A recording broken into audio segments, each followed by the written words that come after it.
கர்த்தருடைய கிருபையினாலே நாம் இந்த முதல் நாள் ஆராதனையை கடந்து போவோம். உபாகமத்தின் புஸ்தகம் 32ஆம் அதிகாரம் 39வது வசனத்தை யாராவது ஒருத்தர் வாசிக்க கேட்கலாம். உபாகமும் 32ஆம் அதிகாரம் 39வது வசனம். ஆமேன். ஒரு சொல்லமா? மறுபடியும் எல்லாரும் சேர்ந்து படிக்கலாமா?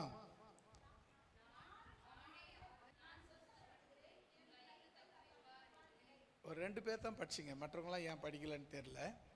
என்ன அப்படின்னு சொன்னால், நம்ம இந்த வசனத்தை படிக்கிறது எதுக்கு, இந்த சத்தமாக படிக்கிறது எதுக்கு அப்படின்னா, தப்பு இருந்தால் கூட நம்மளே நமக்குள்ளே இந்த வார்த்தை தெரியும், நம்ம தப்பாக படிக்கிறோம், அப்படி திருத்தி படிக்கிறதுக்கு தான் சத்தமாக படித்து. மனசுக்குள்ளே படித்தோம்னு வச்சிங்களேன், அதில் இருக்கிற நம்ம தப்பாக படித்தா கூட தெரியாது. அதுக்காக தான் சவுண்டாக படிக்கிறது. சரி, இப்போ நம்ம தேவனுடைய வார்த்தைக்கு நேராக கடந்து போகலாம். நான் ஆண்டவரிடத்தில் கேட்கும்போது ஆண்டவர் சொன்ன ஒரே ஒரு வார்த்தை, நானே அவர். ஒரு அல்லேலூயா சொல்லமா? நானே அவர். யார் அவர்? கற்றவரும் அவர் தான், இடிக்கிறவரும் அவர் தான், காயப்படுத்துகிறவரும் அவர் தான், காயங்களை கட்டுகிறவரும் அவர் தான். அதனால தான் வேதம் சொல்லுகிறது, நானே அவர், என்னோடு கூட வேற தேவன் இல்லை. அல்லேலூயா. நம்ம எந்த சூழ்நிலையிலையும் ஒரே ஒரு விஷயத்தை மட்டும் நாம் மறக்கவே கூடாது. சில நேரங்களில் நாம் மறந்துடுறோம். சில வேளைகளில் நமக்குள்ளே வர அந்த களைப்பு, சில நேரங்களில் நமக்கு வர வேதனை, கஷ்டம், இயலாமை, வறுமை, இதெல்லாம் வரும்போது நம்ம என்ன ஆயிடுறோன்னு சொன்னால், ஒருவேளை நம்ம கூட தேவன் இருக்கிறாரா என்கிற சந்தேகம், கேள்வி நமக்குள்ளே வருது. அப்போ என்ன ஆயிடுறோன்னு சொன்னால், நம்ம சரியான ரூட்டில் தான் போகிறோமா இல்லையா அப்படிங்கிற ஒரு பயம் நமக்கு வந்துடுது. அப்போ என்ன ஆயிடுறோன்னா, நம்ம தேவனை விட்டு டோட்டலாக வெளியே போயிடுவோம். அப்போ தேவனுடைய பிரசன்னம், தேவனுடைய அனுகிரகம், தேவனுடைய கிருபை ஒன்றுமே நமக்கு கிடைக்காது. அதுக்கு காரணம் என்னென்னா, நம்முடைய அவிசுவாசம்தான், நம்முடைய குறைவு தான், நாம் சந்தேகப்பட்டது தான். பேதுருவை கவனிச்சிங்கன்னா, கடல் மேலே இயேசு நடக்கிறத பேதுரு பார்த்தார். பார்த்த உடனே எல்லாம் பயந்தாங்க, பேதுருவும் பயந்தார். அப்போ இயேசு சொன்னார், பயப்படாதீங்கப்பா, நான் தான் நடந்து வரேன் கடல் மேலேன்னு சொன்னார். அப்போ பேதுரு கேட்டான், ஆண்டவரே, நீரானால் நானும் கடல் மேல் நடக்க அனுமதி தாருன்னு சொன்னான். சரி வா அப்படின்னாரு. இப்போ கடல் மேலே அவன் நடந்து தான் போகணும். நடந்து போகிறான். நடந்து போகிற அவனுக்கு திடீர்னு பாதி தூரம் போன உடனே அவனுக்கு ஒரு பயம் வந்தது. முழுகி போயிட்டா என்ன நடக்குமோ, என்ன நடக்கும், இது உண்மையா, நம்ம போகிறது உண்மையா, நடக்கிறது உண்மையா? இந்த சந்தேகம் நம்முடைய வாழ்க்கையில் என்னைக்கு வருதோ அப்போவே டோட்டலாக நம்ம முழுகி போகிறோம். எதில் முழுகி போகிறோம்? கடலில் முழுகி போகிறோம். கடல் என்னும் வாழ்க்கையில் முழுகி போகிறோம். கடல் என்னும் சந்தோஷத்தில் முழுகி போகிறோம். கடல் என்னும் பெரும் தொல்லையில் முழுகி போகிறோம். எல்லாத்திலையும் முழுகி போகிறோம். மறுபடியும் பேதுரு சொன்ன, ஆண்டவரே என்னை ரட்சியும் அப்படி சொன்னான். அப்போ ஆண்டவர் சொன்னார், ஏன் இப்படி சந்தேகப்பட்டாய் அப்படின்னு கேட்குறார். இப்படி நம்முடைய வாழ்க்கையில் தேவன், என்னுடைய வாழ்க்கையில் எல்லாமே தேவன் தான். அந்த வசனத்தை பாருங்க, நான் கொல்லுகிறேன், நான் உயிர்ப்பிக்கிறேன், நான் காயப்படுத்துகிறேன், நான் சொஸ்தப்படுத்துகிறேன். என்னங்க இது? ஏன் அவரே நம்மளை கொல்லணும்? அப்புறம் ஏன் நம்மளை அவர் உயிர்ப்பிக்கணும்? அப்புறம் ஏன் நம்மளை அவர் காயப்படுத்தணும்? ஏன் அவர் நம்மளை கட்டுக்கட்டணும்? அது காயப்படுத்தாமலே விட்டுட்டா கட்டுக்கட்ட வேண்டிய வேலையே இல்லையே. அப்போ இதில் ஒரு முக்கியமான விஷயம் இருக்கு. ஏன் அவர் காயப்படுத்தணும் அப்புறம் கட்டுக்கட்டணும்? ஏன் அவர் நம்மளை கொல்லணும் அப்புறம் உயிர்ப்பிக்கணும் அப்படின்னு சொன்னால், இந்த அதிகாரத்தில் 11வது வசனத்துக்கு நீங்கள் போனீங்கன்னா அங்கே ஒரு விஷயம் சொல்லப்பட்டிருக்கிறது. 11-12வது வசனத்தை வாசிங்க.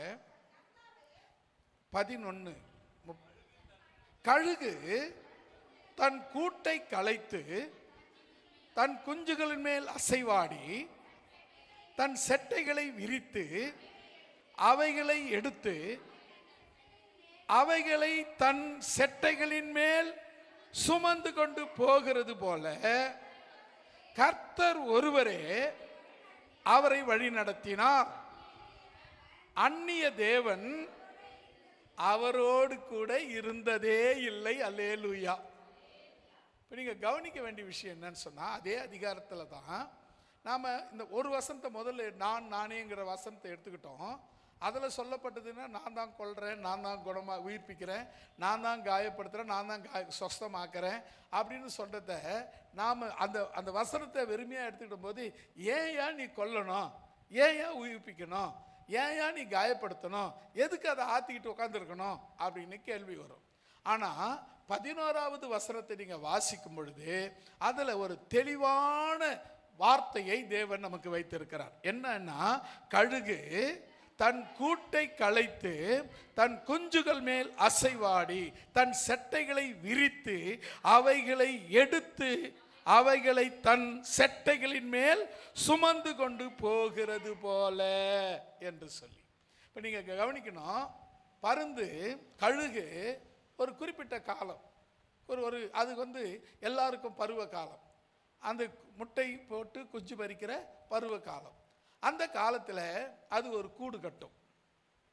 அதுக்கு முன்னையும் அதுக்கு கூடு கிடையாது, அதுக்கு பின்னாலேயும் கூடு கிடையாது. கூடு அந்த முட்டையிட்டு குஞ்சு பறிக்கிறதுக்காகவே கூடு கட்டும். அந்த முட்டையிடுறதுக்கான கூடை கட்டும். கூடு கட்டி அதில் முட்டையிடும். பின்ன அடங்காக்கும். அடங்காத்து குஞ்சு பறிக்கும். குஞ்சு பறித்து அதுக்கு தேவையான ஆகாரத்தை 2 கழுகு, ஆண் கழுகும் பெண் கழுகும் ரெண்டும் கொண்டு அதுக்கு ஆகாரம் கொடுக்கும், ஊட்டும். இப்போ நீங்கள் பார்த்தீங்கன்னா, கழுகு குட்டியாக கோழியாக இருந்தாலும் எல்லாம் குஞ்சாக இருக்கும்போது அதுக்கு அதால் எதையும் செய்ய முடியாது. கோழிக்கெல்லாம் பார்த்தீங்கன்னா கொஞ்சம் முடி இருக்கும். கழுகெல்லாம் பார்த்தீங்கன்னா சுத்தமாக உரிச்சு வச்ச கோழி மாதிரி இருக்கும், லேசாக முடி இருக்கும். அது முடி வளர்ந்து வந்ததான் அது பறக்கிறதுக்குரிய சக்தியை பெறுகிறது. இப்போ இந்த கழுகு நீங்கள் கவனித்து பார்த்தீங்கன்னா, வசனம் என்ன சொல்லுது? வசனத்தின்படி பார்த்தா இந்த கழுகை தேவனுக்கு ஒப்பிட்டு சொல்லுகிறார். தேவன் தனக்கு ஒப்பிட்டு கழுகை சொல்லுகிறார். என்ன அப்படின்னு சொன்னால், இந்த கழுகு எப்படி அந்த குஞ்சு ஊட்டி ஆகாரம் கொடுத்து ஊட்டி ஊட்டி ஊட்டி ஊட்டி ஊட்டி அது வளர்ந்து பறக்கிற தருவாய், பறக்கிற சமயம், பறக்கிற அந்த காலகட்டத்துக்கு வரும்பொழுது அது பறக்கவே பறக்காது. கூண்டுக்குள்ளவே உட்காந்து ஆகாரத்தை எதிர்பார்த்துக்கிட்டே இருக்கும். இப்போ இந்த பருந்து என்ன செய்யுமானா, இந்த கூட்டை கொஞ்சம் கொஞ்சமாக கலைக்கும். இந்த கூட்டை கட்டுறது அதுதான். எதுக்கு? தான் குஞ்சுகளுக்காக. தான் குஞ்சுகளை முட்டையிட்டு குஞ்சு பறித்து அதை காப்பாற்றணுங்கிறதுக்காக தான் அந்த கூட்டை கட்டினதே அந்த கழுகு தான். இப்போ என்ன செய்யுதுன்னா, கழுகுகள் வளர்ந்தாச்சு, ரெக்கெல்லாம் முளைச்சி பறக்கிற தருவாய்க்கு இருக்கு, பறக்கிற பருவம் அடைந்தது. ஆனால் பறக்கலை. பறக்க வைக்கணும்னா இப்போ கழுகு தான் அதுக்கு முயற்சி எடுக்கணும். என்ன செய்யுமா?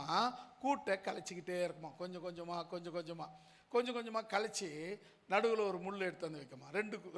ரெண்டு கழுகு குஞ்சு பறிச்சிருக்குன்னு வச்சுங்களேன். 2 குஞ்சுக்கு நடுவில் ஒரு முள்ளை கொண்டாந்து வைக்குமா. அப்போ இது குஞ்சு ஒரு பக்கமோ இந்த குஞ்சு ஒரு பக்கமோ போய் ஒரு விளிம்பில் உட்காந்துருக்குமா. அதுக்கப்புறம் அதையும் அந்த கூடையும் கொஞ்சம் கொஞ்சமாக பிரித்து நிற்கவே நிலை இல்லாமல் அது கீழே விழுற ஸ்டேஜில் கீழே விழுந்தே போயிடுமா. கீழே விழும்போது அது என்ன செய்யும்? கீழே விழுது இல்லையா, விழும்போது அந்த ரெக்கை அப்போ தான் பறக்கிறதுக்கு நமக்கு கொடுத்துருக்குறாங்கன்னு சொல்லி அது ரெக்கையை அடிக்க ஆரம்பிக்குமா. அடித்து பறந்து முதல் முறையாக பறக்குது இல்லை.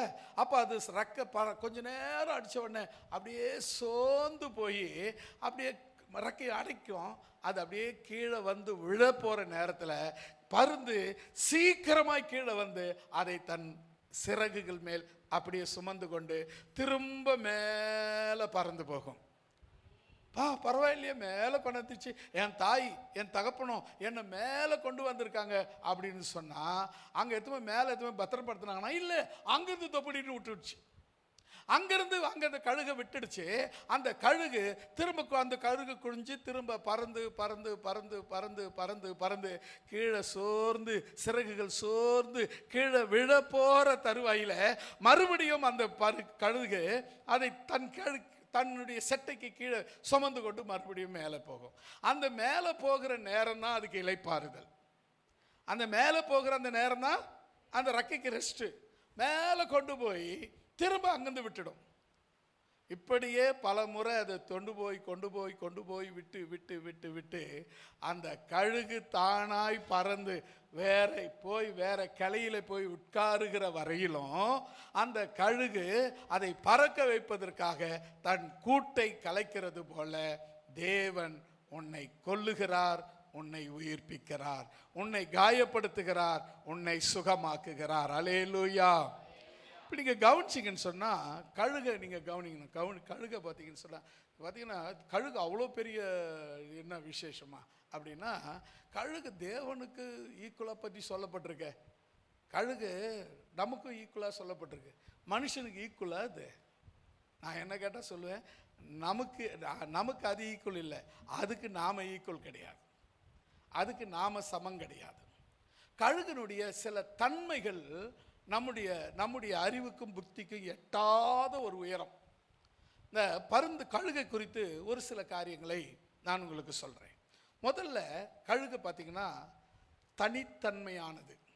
கழுகு தனித்தன்மையானது, எதுலேயும் தனித்து நிற்கக்கூடிய திறன் பெற்றது. சில பேர் பார்த்தீங்கன்னா, என் ஃப்ரெண்டு ஒருத்தர் இருக்கார், அவர் எதனா ஒன்று சொன்னால் இன்னொருத்தரை தள்ளி விட்டுட்டு தான் அதில் அவருக்கு ஆபத்து இல்லைன்னா தான் அவர் அந்த வேலையை செய்வார். ஆனால் இந்த கழுகு அப்படி கிடையாது. எதுவாக இருந்தாலும் தானே ஃபேஸ் பண்ணும், தானே முயற்சி பண்ணும்.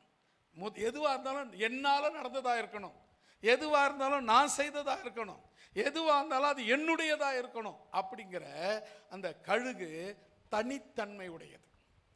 கழுகு பார்த்தீங்கன்னா ஒரு 10 பறவையை கூட சேர்ந்து பறக்குமானா பறக்காது. அது மட்டும்தான் தனியாக பறக்கும். அது மட்டும்தான் பறக்கும். எங்கே பறக்கும்? உயரத்தில் பறக்கும். தாழ பறக்கிற பறவைகள் அது கிடையாது. காகத்தை பாருங்க, அதால் உயர போக முடியாது, கீழே தான் தரையில் தான் பறக்கும். ஒரு குறிப்பிட்ட தூரத்தில் தான் அது பறக்கும். கழுகு குறிப்பிட்ட தூரத்தில் உங்களால் பறக்கத்தை பார்க்கவே முடியாது, அது ரொம்ப ஹைட்டில் பறக்கும். அது தனித்தன்மை வாழ்ந்தது. காகம் அப்படி கிடையாது, கும்பலாக கூட்டமாக இருக்கும், கூட்டமாக போகும், கூட்டமாக இருக்கும். ஆனால் கழுகு எல்லாத்திலையும் தனித்தன்மை வாழ்ந்தது, தனி நிகரானது. அதுக்கு நிகர் அதுதான். அவ்வளவு திறமை படைத்தது எல்லாத்திலையும். இப்போ உதாரணத்துக்கு பார்த்தீங்கன்னா, ஒரு கேள்வி கேட்குறாங்க ஒரு ஸ்கூலில், நீங்கள் போகும்போது ஒரு ஸ்கூலில் ஒரு கேள்வி கேட்குறாங்க. நாம் தெரிஞ்சால் கூட, பதில் தெரிஞ்சால் கூட யாருன்னா சொல்லட்டும் அப்படின்னு கம்முன்னு உட்காந்துக்கிறோம்னா நாம் காக்கம். நான் சொல்கிறேன்னு சொல்லி முந்திக்கிறோன்னா நாம் கழுகு. ஏன் தெரியுமா? நான் எல்லாரை காட்டிலும் முதன்மையானவனாய் இருக்கிறேன். அல்லேலூயா. தன்னை தனிமைப்படுத்தி காட்டுவது, தனக்கு இருக்கிற அந்த கெப்பாசிட்டி, அந்த திறமையை, அறிவை அது உயர்த்தி காண்பிக்கிற ஒரு அனுபவத்தை குறிக்கிறது. கழுகு அது தனித்தன்மை வாழ்ந்தது. அல்லேலூயா. அதோடு பார்த்தீங்கன்னா கழுகு இன்னொரு விஷயம் கூட சொல்லலாம். கழுகு அதனுடைய குறிக்கோளில் தவறவே தவறாது. ஒரு குறி வச்சதுன்னா அதில் யாருக்காகவும் எதுக்காகவும் மாற்றிக்காது. இந்த கழுகு நீங்கள் கவனிச்சிங்கன்னா ஏறக்குறைய 5 கிலோமீட்டர் தூரத்தில் இருந்து கூட அது ஆகாரத்தை அது சூஸ் பண்ண முடியும், அது ஆகாரத்தை அதால் கண்டுபிடிக்க முடியும். அவ்வளவு பார்வை, துல்லியமாக பார்க்கக்கூடியது.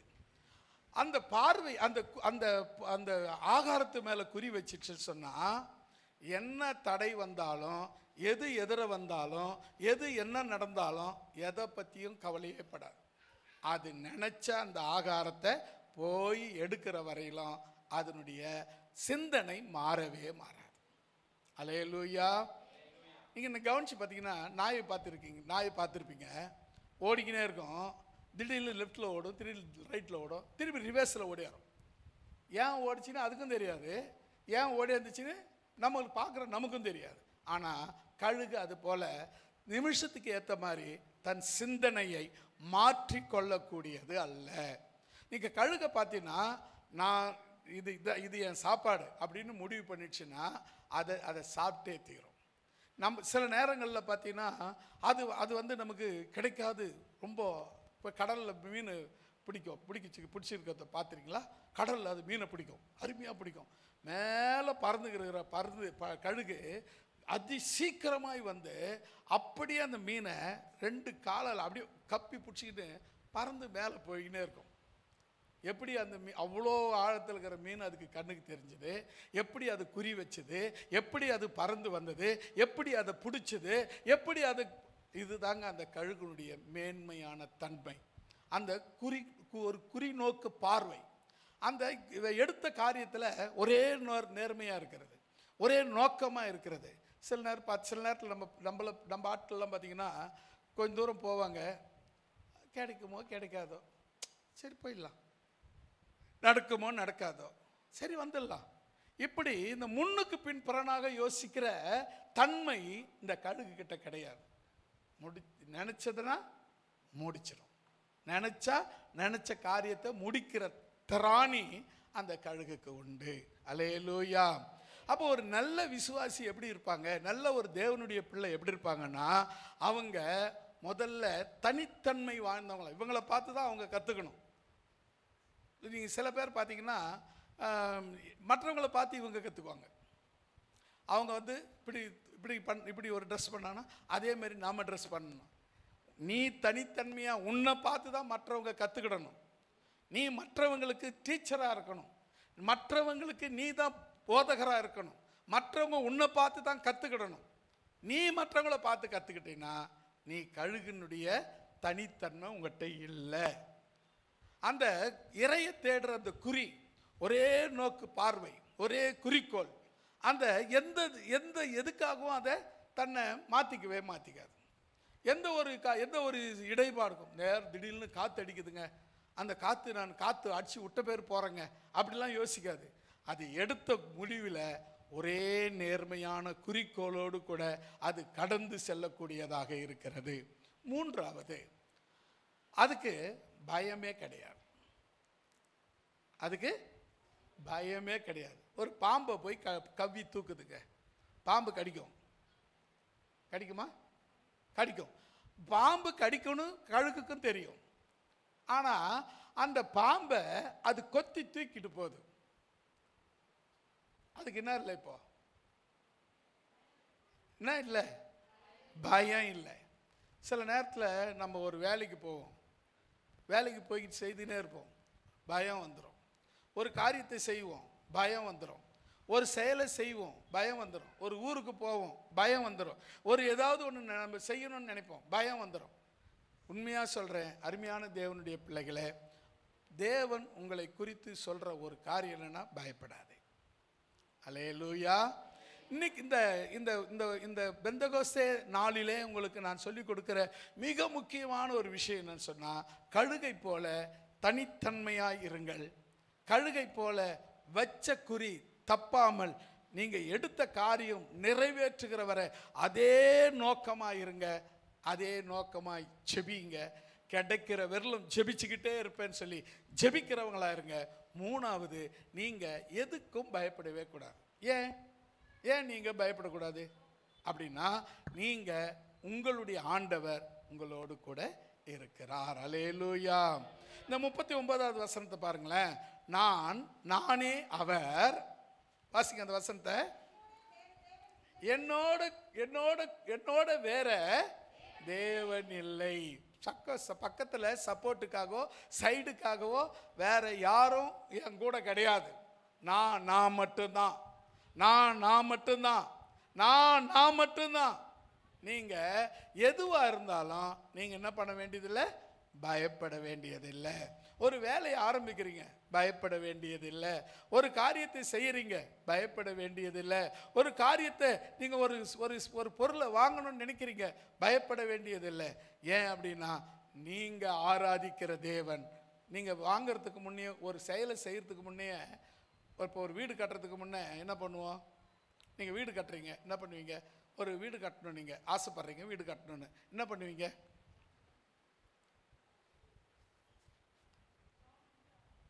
சொல்லுங்க. ஜபம் பண்ணுவீங்க. அவ்வளோதானா? ஜபம் பண்ணிட்டு அவ்வளோதான், வேற ஆரம்பிச்சிங்களா? ஒரு வீடு கட்ட போறீங்க, என்ன செய்வீங்க? ஒன்று ஜபம் பண்ணுவீங்க, ஓகே. புரியல? இடம் வாங்கணும்.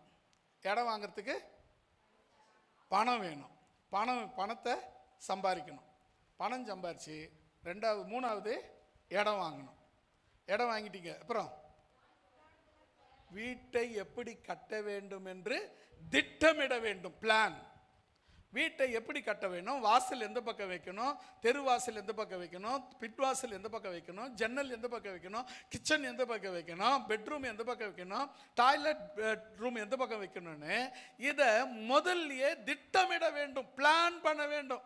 நினச்சி நினச்சி கட்டினா நீங்கள் அதிக செலவீடு செய்ய வேண்டியதாக இருக்கும், அதிக முதலீடு செய்ய வேண்டியதாக இருக்கும். முதல்லயே நீங்கள் என்ன பண்ணணும், வீடு கட்டுறதுக்கு முன்னையே முதல்ல பிளான் போட வேண்டும், திட்டமிடல் வேண்டும்.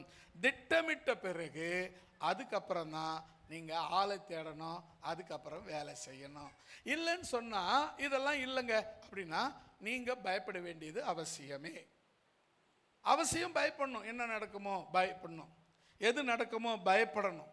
எதுவாக என்ன நடந்தாலும் பயந்துதே ஆகணும். காரணம், நீ உன்னிடத்தில் திட்டமிடுதல் இல்லை. திட்டமிடுதல் இருக்குமானா நீங்க பயப்பட வேண்டிய அவசியம் இல்லை. அல்லேலூயா. அப்போ அந்த பயம் எங்கிருந்து வருகிறது அப்படின்னு சொன்னா, தோத்துருவோமோ, நடக்குமோ நடக்காதோ, கிடைக்குமோ கிடைக்காதோ, வீடு கட்டி முடிப்பனோ முடிக்க மாட்டேனோ, இதை செய்வேனோ செய்ய மாட்டேனோ, நான் உயிரோடு இருப்பனோ இருக்க மாட்டேனோ, எல்லாருக்கும் இந்த எண்ணம் உண்டு. ஒரே ஒரு விஷயம் தெரியுங்க, தேவனுடைய உத்தரவு இல்லாமல் தலையில் இருக்கிற ஒரு கீழே விடாது. கரங்களை தட்டி கர்த்தர் நாமத்தை மகிமைப்படுத்தலாமா? அப்ப நீங்க தெரிஞ்சுக்க வேண்டிய ஒரு விஷயம் என்னன்னு சொன்னா, மூணாவது நீங்க கழுகிடத்திலிருந்து கற்றுக்கொள்ள வேண்டியது, எப்படிப்பட்டதா இருந்தாலும் அது பயப்படாது. இப்போ ஒரு உதாரணத்துக்கு, அது ஒரு பாம்பை குறி வச்சிச்சு, பாம்பை இறையா குறி வச்சிச்சு. பாம்பை பிடிக்கணும், பாம்பை பிடிச்சே தீரணும். அது கடிக்கும், அது கடிச்சா அது விஷம், இது சாவறதுக்கு வழி உண்டு. அப்போ என்ன நடக்கும் அப்படின்னா, அதை பக்குவமாக எப்படி பிடிச்சா அது தன்னை கடிக்காதோ அந்த விதத்தில் அது பிடிக்கும். இன்னும் கூட ஒரு விஷயம் சொல்லலாம் பாருங்களேன். கழுகு எவ்வளோ பெருசு? அதிகபட்சம் எவ்வளோ பெருசு இருக்குமா? ஒரு 5 கிலோ இருக்குமா? என்ன எதுவுமே சொல்ல மாட்டீங்க, புரியல? 5 கிலோ இருக்குமா? மேலே இருக்குமா? ஒரு 10 கிலோ? அவ்வளோ இருக்காது. எவ்வளோ இருக்கும் சொல்லுங்க, ஒரு தோராயமா தான், ஃபுல் கரெக்டாக சொல்லுங்கன்னு சொல்லலை. எவ்வளோ? அவங்க 5 கிலோவே இருக்காதுன்னாங்க, அதிகமாக இருக்குன்றாங்க. 5 கிலோ சரி, 2 கிலோ மேலே 5 கிலோ வச்சுக்கலாம். அது தன்னை விட அதிக வெயிட் உள்ள இறைய குறி வச்சு தூக்குச்சுன்னா தூக்கிடும். அல்லேலூயா. ஏன்? அதுக்கு அவ்வளவு தன்னம்பிக்கை இருக்கிறது, அதுக்கு அவ்வளோ தைரியம் இருக்கிறது. என்னால் இது முடியும். உங்களுக்கு அப்படி என்ன இருக்கா? போய்கினே இருப்பீங்க, ஐயோ இது என்னால் முடியுமோ முடியாதோ, நடக்குமோ நடக்காதோ, கிடைக்காதோ, நடுவில் இந்த பயம் வந்து தொலைஞ்சிடும். அப்போ என்ன ஆகுதுன்னு சொன்னால், நீங்கள் யாராக இருக்கிறீங்கன்னு சொன்னால், நீங்கள் கழுகா இல்லை. உங்களுக்குள்ள இந்த பயம் வருதுன்னு சொன்னால், இந்த கழுகுனுடைய நோக்கம் உங்களுக்குள்ள இல்லை. ஒரு விஷயத்தை, ஒரு வேலையை நீங்கள் ஆரம்பிக்கிறீங்க, ஒரு பிஸ்னஸை ஆரம்பிக்கிறீங்க, முதல்ல பிளான் போட்டு ஜபம் பண்ணி, திட்டம் போட்டு ஜபம் பண்ணி முடிவு பண்ணிட்டா, அதுக்கப்புறம் கொஞ்சம் கூட யோசிக்கவே கூடாது. அல்லேலூயா. ஒரு கடை வைக்கிற, என்னை விட பெரிய ஆளுங்க அவரு, என்னை விட சாமர்த்தியம், என்னை விட படித்தவருங்க, என்னை விட திறமையானவருங்க, என்னை விட அப்படிங்க, என்னை விட அப்படிங்க, என்னை விட இப்படிங்க அப்படின்னு சொல்லி நாம் நின்னோம்னா ஒரு துளி கூட உன்னால் ஜெயிக்க முடியாது. நான் ஊழியத்துக்கு வரும்போது என்னை விட படிக்காதவங்க நிறைய பேர் இருந்தாங்க. அதுக்கு பிறகு ஊழியத்துக்கு வந்த பிறகு என்னை விட படித்தவங்க அதிக பேர் இருந்தாங்க. அவங்க மத்தியில், படித்தவங்க மத்தியில் படிக்காதவங்க ஊழியம் செய்யறது ரொம்ப கஷ்டம். ஏன்னா தெளிவானவங்க தெளிவு இருக்கும், படித்தவங்களுக்கு தெளிவு இருக்கும், கொஞ்சம் படித்தவங்களுக்கு கொஞ்சம் தெளிவு இருக்கும், நல்லா படித்தவங்களுக்கு நல்ல தெளிவு இருக்கும். இப்போ அவங்க மத்தியில் நான் யோசித்தேன், அவங்களாம் படித்தவங்க அப்படின்னு யோசிக்காம, தேவன் எனக்கு எதை கற்றுக் கொடுத்தாரோ அதை சொல்லுவதற்கு நான் பயப்படவே இல்லை. அல்லேலூயா. அந்த தைரியம் நமக்கு வேணும், அந்த திடகாத்திரம் நமக்கு வேணும், அந்த துணிச்சல் நமக்கு வேணும். ஆனால் அது பாவமாக போய்விடக்கூடாது. அந்த தைரியம் நமக்கு பாவமாய் போய்விடக்கூடாது. தேவன் சொல்லி கொடுத்ததை நம்ம செய்யும்போது எங்கேயும் பாவம் செய்ய மாட்டோம். அல்லேலூயா. நான்காவது, அது அது அது ஒரு விஷயத்தை, ஒரு வெற்றி, அது ஜெயிக்குதுன்னு ஒரு இறைய ஒரு ஆட்டுக்கடை, மலை ஆடுகளை அது சீக்கிரமாக ஈஸியாக வேட்டையாடும். இந்த பருந்து, கழுகு மலையில் இருக்கிற ஆடுகளை ஈஸியாக வேட்டையாடும். மலை ஆடுகளும் ரொம்ப திறமையானது. மலையில் அந்த அவ்வளோ செங்குத்தான மலையிலையும் கூட அது மலையில் நடக்கக்கூடிய திறமை, தாவி தாவி நடக்கக்கூடிய திறமை உடைத்த ஆடு. அந்த ஆட்டையே இந்த பருந்து வேட்டையாடும். எப்படி வேட்டையாடும்? அவ்வளோ பெரிய வெயிட் உள்ள ஆட்டை எப்படி வேட்டையாடும் அப்படின்னு சொன்னால் ரொம்ப லகு. அதுக்கு என்னன்னா, அது அப்படியே போய் தலையை பிடிச்சி தூக்கிக்கே தள்ளிடும். அங்கிருந்து மலையிலேருந்து உருண்டு உருண்டு உருண்டு உருண்டு உருண்டு கீழே வரும்போது செத்து போயிடும். ஈஸியாக சாப்பிட்டு போய்கிட்டே இருக்கும். அதுதான் அதனுடைய சக்ஸஸ். இப்போ நம்ம நிறைய பேர் பார்த்தீங்கன்னா, என் சக்ஸஸில் யாருங்க இருக்கிறாங்க அப்படின்னா, என் சக்ஸஸில் அந்த விசுவாசி தாங்க இருக்கிறாங்க, என் சக்ஸஸில் இந்த விசுவாசி இருக்கிறாங்க, என் சக்ஸஸில் இந்த விசுவாசி. இல்லவே இல்லை, அப்படி இருக்கவே கூடாது. அப்படி இருந்தால் நீ ஜெயிக்கவே இல்லை. உங்கள் சக்ஸஸில் நீங்கள் மட்டும்தான் இருக்கணும். உங்கள் வெற்றியில் நீங்கள் மட்டும்தான் இருக்கணும். உங்கள் வெற்றி பெற்றதுக்கு பின்னால் யாரும் இருக்கக்கூடாது. அது நீங்கள் மட்டும்தான் இருக்கணும். வெற்றி ஜெயிச்சதுன்னா நான் தான் அதை ஜெயிச்சேன்னு சொல்லணும். அது என் தேவனுடைய கிருபையால் நானே ஜெயித்தேன் என்று சொல்ல வேண்டும். அல்லேலூயா. நிறைய பேர் பார்த்தீங்கன்னு சொன்னால், என் வெற்றிக்கு பின்னால் இவங்க இருக்கிறாங்க. நான் கணவன் மனைவியை சொல்லலை. கணவனுக்கு பின்னால் மனைவி இருக்காங்க, மனைவிக்கு பின்னால் கணவன் இருக்காங்க. இது 2 பேரும் சேர்ந்தது தான் அது குடும்பம். தனித்தனியாக இருந்தால் அது குடும்பம் கிடையாது. கணவனும் மனைவியும் தனித்தனியாக, இவர் ஒரு பெரிய ஜாம்பவானுங்க, இவர் ஒரு பெரிய ஜாம்பவானுங்கன்னு. இவங்க 2 பேரும் ஜாம்பவானந்தா ஒன்றுத்துக்கும் ஜமாங்குடி கூட உதவ மாட்டாங்க. இவங்க 2 பேரும் ஒன்றா சேரும்போது தான் அவங்களால ஒரு குடும்பம், அழகான குடும்பம், அன்பான குடும்பம் உருவாகும். அல்லேலூயா.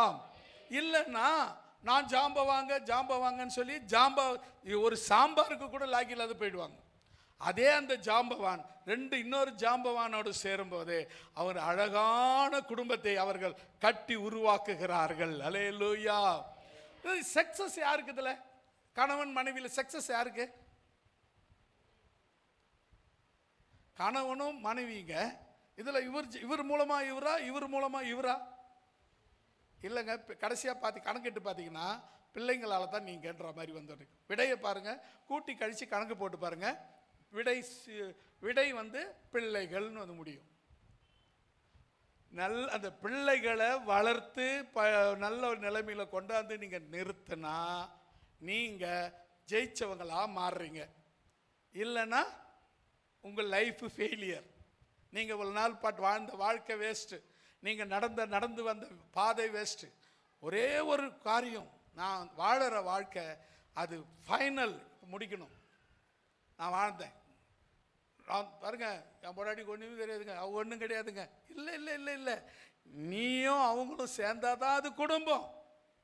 என் வீட்டுக்காருக்கு ஒன்றுமே தெரியாதுங்க, நான் தான் ரொம்ப படித்தேன், ரொம்ப திறமை, நான் தாங்க வீட்டையே அப்படியே கையில் அனுமார் மாதிரி தூக்கினுக்கிறேங்க அப்படின்னு சொன்னீங்கன்னா நீ அனுமார் தான், குடும்பத்தில் இல்லை. அதே நேரத்தில் நீங்கள் 2 பேரும் ஒன்றுபடும் பொழுது அந்த குடும்பம் கட்டி எழுப்பப்படுகிறது. அல்லேலூயா. அதனுடைய விடை, அதனுடைய முடிவு, அதனுடைய விடை எங்க இருக்குதுன்னு சொன்னா, அந்த பிள்ளைகள் வளர்ந்து ஒரு நல்ல நிலையில நின்று இதுக்கெல்லாம் காரணம் எங்க தகப்பன் தாயும் தான் என்று சொன்னார்களானால் நீங்க வெற்றி பெற்ற இடத்துல இருக்கிறீங்க. இல்லைன்னா நீங்க தோல்வி அடைஞ்ச இடத்துல இருக்கிறீங்க. நீங்க நல்ல கழுகு போல நீங்க உங்க வெற்றிக்கு காரணம் நீங்களா மட்டும்தான் இருக்கணும். உங்கள் பிள்ளைங்க படிப்புக்கு, உங்கள் பிள்ளைங்களுடைய எதிர்காலத்துக்கு, உங்களுடைய பிள்ளைங்களுடைய திருமண வாழ்க்கைக்கு காரணம் யாருன்னா அது நீங்களாக தான் இருக்கணும். யாரோ ஒருத்தர் கை காட்டக்கூடாது. ஜெயிச்சது நீங்களா இருக்கணும், ஜெயிச்சது உங்களால் இருக்கணும். ஆமென். அல்லேலூயா. கழுகு தான் வெற்றியை வேற யாருக்கும் ஷேர் பண்ணாது, அது தன்னுடையதாகவே வைத்துக் கொள்ளும். அல்லேலூயா. ஐந்தாவது,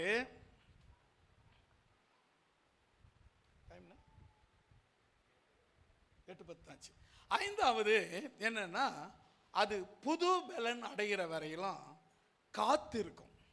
வயசாச்சுன்னா, கடுகுக்கு என்ன வயசாச்சுன்னா என்ன பண்ணுன்னு சொன்னால், அந்த சிறகுகள் எல்லாம் பறக்க தன்மை இழந்து போகும்போது ஒரு உயர்ந்த மலை மேலே போய் உட்கார்ந்து தான் சிறகுகளை தான் அந்த என்ன சொல்லுவாங்க, அழுகா மூக்கா அழகா அகுலா அழகு அழகு அழகு அழகா அழுகா அழகு தான்ல, அந்த அழகால ஒவ்வொரு முடியா ஒவ்வொரு சிறகா பிடுங்கி பிடுங்கி பிடுங்கி ஒரு சிறகை பிடுங்கும் போது எவ்வளவு வலி இருக்கும் தெரியுமா?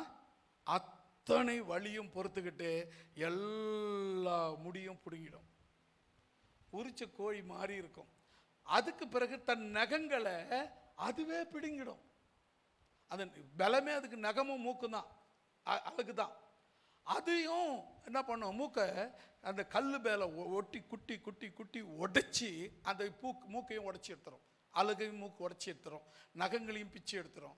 நகங்கள்லாம் பிச்சு எடுத்துட்ட பிறகு அழகையும் உடச்சி எடுத்துட்டு இப்போ பிரியாணி பண்ணுறதுக்கு தயாராக இருக்கிற கோழி போல் அது முழுமையாக இருக்கும். பல நாட்கள் கடந்து போகும், செத்துப்போன ஒரு குருவி போல, செத்துப்போன ஒரு பறவை போல அது மலை மேலே அப்படியே காத்திருக்கும். அதனுடைய முடிகள் மறுபடியும் முளைக்கும் வரை, அதனுடைய உடல் முழுவதும் பலன் உண்டாகும் வரை, புது பலன் அடைந்து மறுபடியும் கழுகு பறந்து தன்னுடைய வேலையை திரும்ப முன்னை விட பல மடங்கு அதிகமாய் செய்யக்கூடியதாக மாறிவிடும். அல்லேலூயா. அப்போ என்ன விஷயம் சொன்னா, அந்த புது பலன் அடையணும்னா அதுக்கு நம்ம என்ன செய்யணும்? காத்திருக்கணும். நம்ம கிட்ட இந்த பழக்கமே கிடையாது, காத்திருக்கிற இந்த பழக்கமே கிடையாது. ஜெபம் பண்ணுவோம், ஒன்றும் செய்யல, ஆண்டவரை தான் நம்பினேன், அவரும் செய்யல. ஒன்று தெரியுமா, நீ ஒன்று கேட்குறன்னா அந்த கொடுக்கறதுக்கு அவர் ஒரு டைம் வச்சிருப்பார். நீ கேட்குற டைமில் அவர் கொடுக்க மாட்டார், அவர் நியமித்த டைமில் கட்டாயம் கொடுப்பார். அல்லேலூயா. நாம கேட்கறது போது கொடுக்காதா அது எதுக்குங்க அப்புறம் அப்படின்னா, இது எப்படி இருக்குதுன்னு சொன்னால், தகுதி இல்லாத ஒரு காரியத்தை நாம் கேட்கும்போது எப்படி கொடுக்க மாட்டார் தெரியுமா? அதை கொடுக்கவே மாட்டார். எப்போ உனக்கு அதை பெற்றுக்கொள்ளக்கூடிய தகுதி இருக்கிறதோ அப்போ ஒரு பழமொழி சொல்லுவாங்க, நந்தவனத்தில் ஒரு ஆண்டி 4-6 மாதம் குழவனை வேண்டி கொண்டு வந்தான் ஒரு தோண்டி, கூத்தாடி கூத்தாடி போட்டுடை தாண்டி. என்னன்னா, நந்தவனத்தில் ஒரு ஆண்டி இருந்தானா, அவன் குழவன் கிட்ட போய் 4-6 மாதம், ஒரு நாள் 2 நாள், 4 மாதம் 6 மாதம், ஏறக்குறைய ஒரு 10 மாதமாக மன்றாடி கெஞ்சி கூத்தாடி ஒரு பானை வாங்கினானா. இந்த பானையை வாங்கின சந்தோஷத்தில் தலை மேலே வச்சுக்கிட்டு சந்தோஷத்தில் எகிரி குதிச்சான். மேலே இருக்கிறது மண்ணால் செய்த பானைன்னு அவனுக்கு ஞாபகம் இல்லை, மேலே இருக்கிறது தலை மேலே இருக்கிறது மண்ணால் செஞ்ச பானைன்னு அவனுக்கு ஞாபகம் இல்லை. இப்போ அவன் சந்தோஷத்தில் எனக்கு கிடைச்சிடுச்சின்னு சொல்லி குதிச்சான். கால் இடறனா, விழுந்தான், பானை உடஞ்சி போச்சு. எந்த நோக்கத்துக்காக அந்த பானையை கேட்டானோ வாங்கினானோ அந்த நோக்கம் நிறைவேறவில்லை. அல்லேலூயா. ஏன் தெரியுமா? நீ கேட்கும்போது உனக்கு கொடுக்கணும்னு ஆசை தான், ஆனால் அதை சரியாக வச்சுக்குவியான்றது அவருக்கு தெரியணும்ல.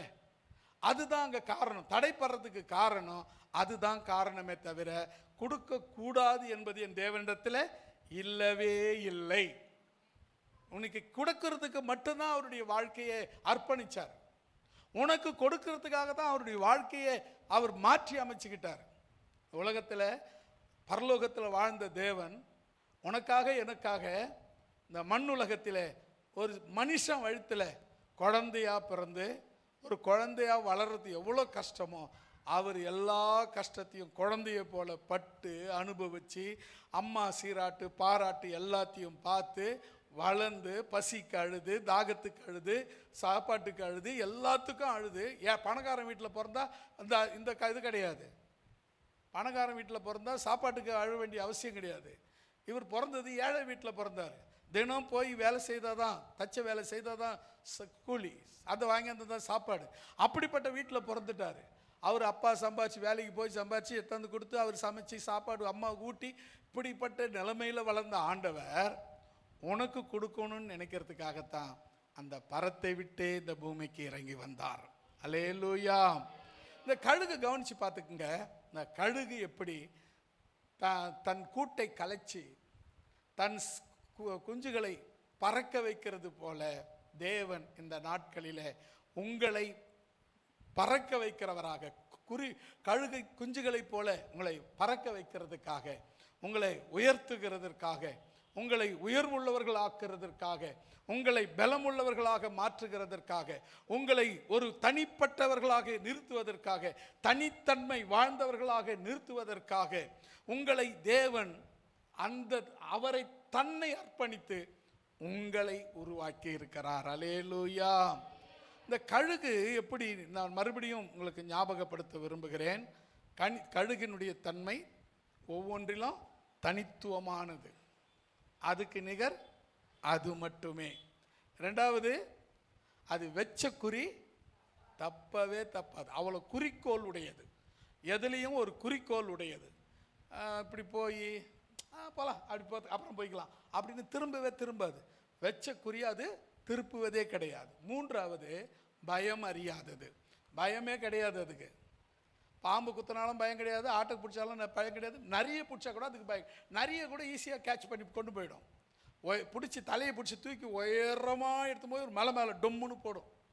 நரி அங்கேருந்து விழுந்தவொடனே செத்து போயிடும். போய் சாப்பிட்டு. இன்னொரு விஷயம் தெரியுமா, நரி ஒரு முறை சாப்பிட்ட சாப்பாட்டை மிச்சம் வச்சுருந்தா அப்புறம் சாப்பிடாது. நம்ம ஆட்கள் தெரியுமா, ஃப்ரிட்ஜின்னு ஒன்று எப்போ கண்டுபிடிச்சாங்களோ தெரிலங்க. அப்போது ஒரு வாரத்து சாம்பார் கூட இப்போவும் இருக்கும், ஒரு வாரத்து காரக்குழம்பு இப்போவும் இருக்கும், ஒரு வாரத்து பொரியல் அப்படியே இருக்கும். ஒரு வாரத்துக்கு முன்னே செய்த சாப்பாடு அப்பப்போ சூடு பண்ணி சாப்பிட்டுக்குவாங்க. இந்த ஃப்ரிட்ஜை கண்டுபிடிச்சவனை பார்த்தா ஒன்று மட்டும் கேட்கலான்னுச்சு, ஏன்டா பாவி இதை கண்டுபிடிச்சேன்னு. ஏன் தெரியுமா, நாம் இன்றைக்கு நீங்கள் நோய் வர ஆரம்பிச்சது அப்படி தாங்க. இப்போ நீங்கள் நிறைய சாப்பாடெலாம் பார்த்தீங்கன்னா, ஹோட்டலில் சாப்பிக்கிற சாப்பாடெலாம் இந்த நிறைய இந்த ஃபுட்டுங்க, சில ஃபுட்டுங்கள்லாம் பார்த்தீங்கன்னா இன்றைக்கி கொடுத்தது கிடையாது. ஒரு 4 நாளைக்கு முன்னே சமைச்சது, ஒரு வாரத்துக்கு முன்னே சமைச்சது இன்றைக்கி வந்து நமக்கு சேரும். அது நமக்கு தெரியாது. அதை வாங்கி சாப்பிடுவோம். அதனால் வயிறு பிரச்சனை வரும், அதனால் உபாதை வரும், அதனால் நோய் வரும், அதனால் டாக்டருக்கு செலவு பண்ணணும், நிறைய விஷயங்கள். அது எல்லாம் நீங்கள் மாற்றணும்னா நீங்கள் குறிக்கோள் உள்ளவர்களாக இருக்க வேண்டும். மூன்றாவது, பயம் இல்லாதவர்களாய் இருக்க வேண்டும். நாலாவது, உங்கள் வெற்றியில் நீங்கள் மட்டும்தான் இருக்க வேண்டும். வேற ஒருத்தரை கொண்டாந்து இவங்களால் நான் வெற்றி ஜெயிச்சிட்டேங்க, அது இவங்களால தாங்க, அது இயேசுவாலன்னு சொன்னால் ஓகே, அது இவங்கள தாங்க, இதோ எங்கள் பாஸ்டரால் தாங்க, இதோ அந்த எங்கள் சிஸ்டரால் தாங்க சொன்னீங்கன்னா நீ ஆல்ரெடி தோத்துட்டேன்னு அர்த்தம். ஐந்தாவது, புது பலன் அடைவதற்காக கழுகு காத்திருக்கக்கூடியது. ஜெபிக்கலாமா?